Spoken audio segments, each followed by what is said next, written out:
Today's topic is blade techniques. Blades are critical to the Lego throne because there are so many of them, and they create the throne's artistic impact. The Lego throne has over 200 blades, 2 layers of tip-up blades on the very back, creating a fan effect that is 7 foot high, 3 layers of hilt and front blades in front of those, creating a layering effect, and blades on the sides and buttresses, creating an hourglass shape, bursting with blades. Today we will review the blade build and types of mounts used across these layers and surfaces. I arrived at a simple blade design that is easy to replicate at scale. The core of the blade are these 2 45-degree slopes, 2x8 bricks, connected by a 4x8 plate. So you can take as many of them as you want and just replicate for as long of a blade as you need. The tip end of the blade uses this 45-301 triple curve wedge secured underneath with a pair of 2x4 plates to increase the attach strength to this blade.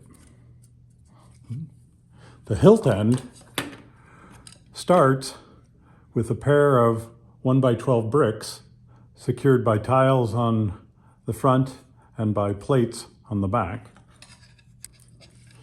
with a hilt made of a 4x12 plate capped with these circle plates and decorated with these grill plates. Our blades vary visibly in a number of ways. We've got light bluish gray and dark bluish gray. We've got full swords, tip up, and in some cases, hilt only swords. We vary the length by adding those segments, such as this really long one. We can do fine grain length, such as with 2x2s or 2x4 slopes. Less visible in the variant is this blade, which has a bit of additional structure here. Instead of 1 plate, it's 2 4-wide plates and a third 2-wide plate to give the blade a bit more stability for handling. With blades all over the throne, each location has a different strength and positioning requirements for the blade mount. Most cases attach the blade to a lift arm with a plate with bottom pins and then attach the lift arm to that. So then each of the variants attach this lift arm to the throne in some way. So the tip-up fans in the back start by just securing that lift arm to a Technic brick, and then use some additional lift arms to create a triangle to secure the blade at an angle. And then there's one more trick on it, which is the tall blade fan is so long and there's so much play, we do an additional peer-to-peer binding kind of at some height of the blades, and this serves 2 purposes. It fixes the angle of the blade a little bit better than just the triangle, and then it keeps all the blades in the same horizontal plane, whereas naturally they would fall a little bit forward or back of each other. This triangle mount was the initial way, my initial design for these rear fans, but I found the design proved fragile and tedious. And so in the current rebuild, I redesigned the rear fan mounts for strength and portability using the wall angle technique I've described in another video, and the result on the back of the current throne. For BrickCon 2025, I added side blades. These are short tip and hilt segments, high in number and randomly positioned. After exploring many designs, I landed on this ball pivot design. So then you can mount that onto a blade like so. Then this part 57908, a 2x2 brick with ball joints, can be connected there and rotate in and out. So if we take a look at the side surface, it attaches like such and can be manipulated like such. So then you can do a second one on the other side. And you'll notice two things about this.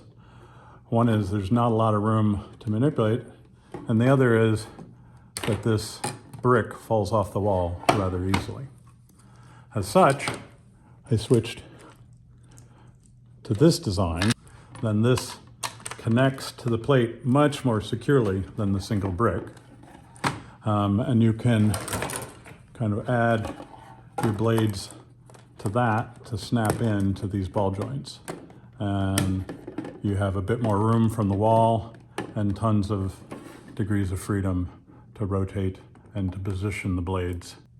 Also during this rebuild, I brought back the front buttresses. So uses the same design as the side blades with the new mount, and just attach blades onto that. The throne has 3 more layers.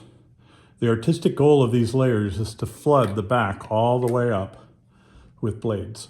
It's got to be less uniform than the tip-up blades in the back, but with more angle variance than the rear layers. So the third layer uses light bluish gray hilt-up blades like these two, with lift arms pinned to Technic bricks, as we saw in the earlier triangle technique. The current throne secures them to each other, uses a form of pier binding like we saw on the tip-up fans. And this just helps lock the angles in place. The fourth layer of blades use dark bluish gray hilt-up blades. To anchor the blades to the back plate, I first edited my wall angle script to calculate floor angles. And here's kind of what the script came up with, this selection of angles. So I picked a selection of those angles, not unlike these ones, and then use these plates with pins on the back to secure the blades onto these lift arms, and then you can extend it from there, such as extending down like this one. Okay, and that's how this fourth layer of hilt-up blades is mounted to the throne. For additional angles of that fourth layer, we can also do this technique where you create little triangles on both ends and can then pin them, such as there and there, for additional angles. The fifth layer then uses full light bluish gray blades. It existed in past designs, but without the overlap. This design uses a variant of this triangle, but with spacers to get it past, to let it overlay against the fourth layer. And it is really hard and unstable to cross blades like this. So I'm limiting this crossing technique to the frontmost layer. We want to be able to sit on the throne and lean back without destroying too much of it. So we can't make the design too fragile. Let's recall the structural achievements of the Lego throne. First, it's life-sized, which you can't say of very many Lego creations. Secondly, it can support my weight. I'm sitting on it right now. And third, it's 7 feet tall. Outside of Legoland, you don't see many creations that size. The blade techniques described today enhance the throne's artistic achievements. First, the fan curve at the very back is highly engineered, and the wall angles used in this rebuild help that be precise and strong. Secondly, the layers of blades on the back of the throne help give a feel for just lots and lots of blades climbing up the back of the throne. And third, all the ball joint design on the sides and the buttresses kind of added to the whole kind of hourglass shape of the throne. Thank you for indulging me in sharing some of the techniques I used to build the Lego throne.